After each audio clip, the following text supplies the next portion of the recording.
Hey guys, I'm back in the lab and I think I have something kind of exciting today. I broke the sputtering system, so I actually have to uninstall one of the sputtering guns and ship it back to the manufacturer.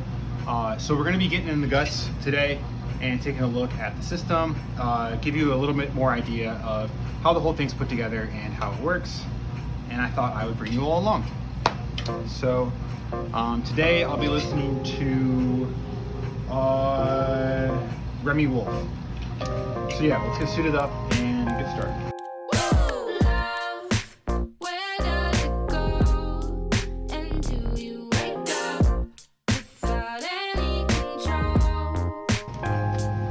Okay, so caution is the word of the day. Let me show you a little bit about what we're going to be doing today. So we're going to be uninstalling this guy right here, number 4. That's what he looks like from the top, that guy right there. A couple connections we have to undo.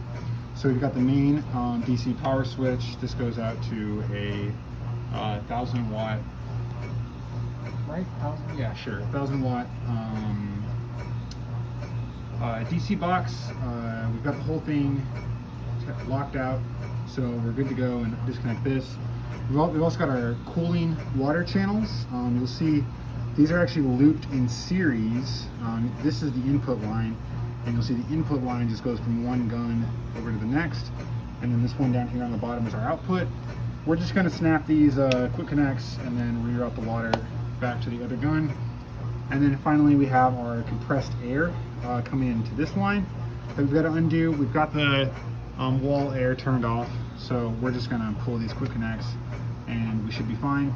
And then the final thing is, this is our argon input line, which is unfortunately on the gun that we're uninstalling. So I'm actually going to have to switch the argon line over to this guy. I'll just put it into input line there and then cap this argon input. Cool, so yeah, let's go ahead and get started.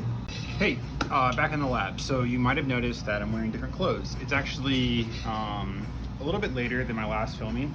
I got really far in the installation process, believe it or not, and then I realized something pretty important, which is I'm going to be removing this whole, this whole component right here, but I need something to plug the hole. Otherwise, I can't use the rest of the chamber. I can't pull a vacuum on it. So obviously that part was pretty critical. Luckily, I asked around at the lab. There's an old decommissioned beam line down at the synchrotron that had some parts that were going to get scrapped. And believe it or not, I found this guy, a 6-inch conflat blank flange, which is exactly what I need. So now that I have this, we can finally do the installation. And yeah, let's get started.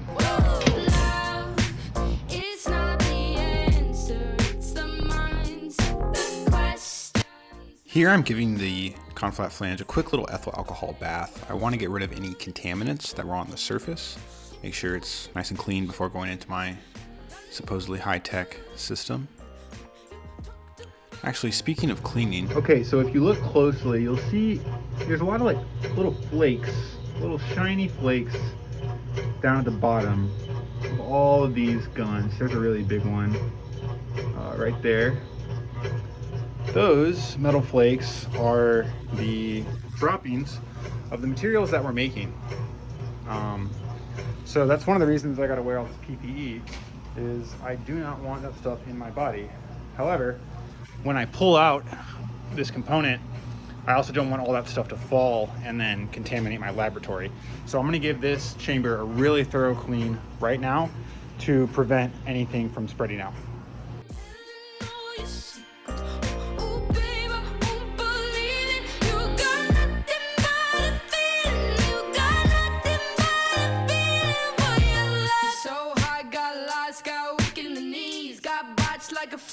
All right, fellas, here's a tip for you. If your girlfriend complains about lint on her hand towels, like whenever she's taking off her makeup or taking her eye contacts out or whatever, get some of these non-woven wipes. No lint at all. She told me that you're crazy, and I know Whenever I'm doing a big job, I actually like to think through all the steps that I'm going to do and kind of do a mock setup of the installation or uninstallation or whatever the job might be, and then lay out all the tools and components that I'm going to need for each step. There's a word for this in the culinary community. They call it mise en place. I believe it's a French word. I probably butchered the pronunciation of that.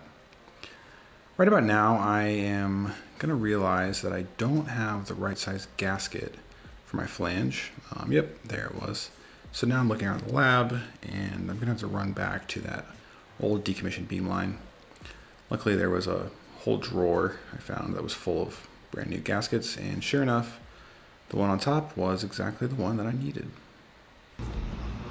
Okay, so we have mised our place, and now we can actually get started. That was the 2020 bop Woo by Remy Wolf, playing here on Laboratory Radio.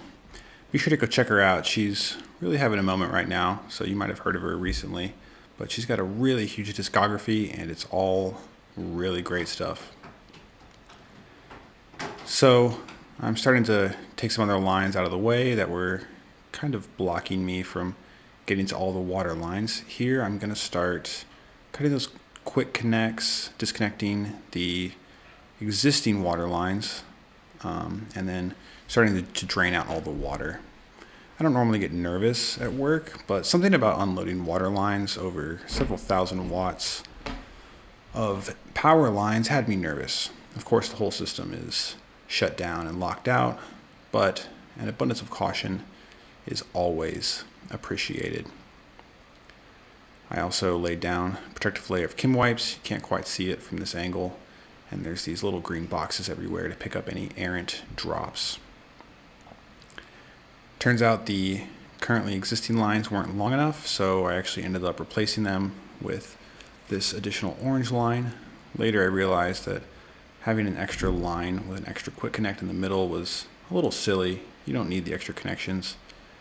It's just an additional failure point. So after this, I actually swapped out those lines for just one big long line. All right, so we got everything drained out from the water lines, and now we can start taking the bolts off. The bolts are pretty cool. They're stainless steel coated in silver. They're really shiny and beautiful. This gun is really expensive and pretty heavy, so I'm going pretty slow. Can't tell by the sped up video. And now that I've checked all the bolts, I think we should be ready to actually take the thing out. Moment of truth.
Okay.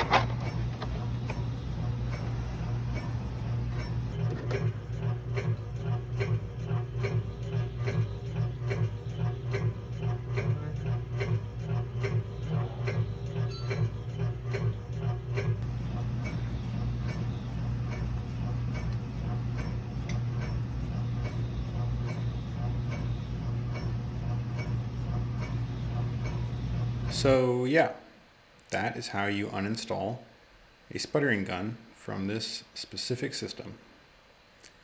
There's still a lot more work to be done, Maybe I'll make a second video. If you like this one, let me know. And have a great day.